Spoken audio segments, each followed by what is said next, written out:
New Orleans is our home. Our history and traditions define us.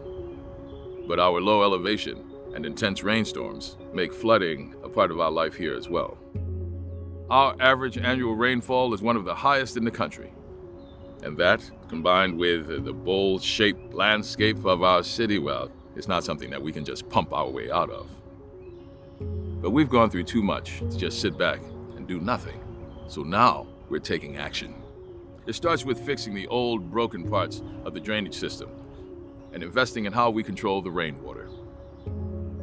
Look around. New and innovative ways to address stormwater management are underway in every corner of the city.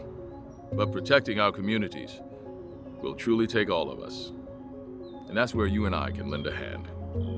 Every drop makes a difference. It's a community-driven initiative, asking all of us to get involved, to slow the flow at home. Visit everydropnola.com to find the things you can do to help. Installing a rain barrel, planting trees and rain gardens, removing concrete from your home, adopting a storm drain, and more.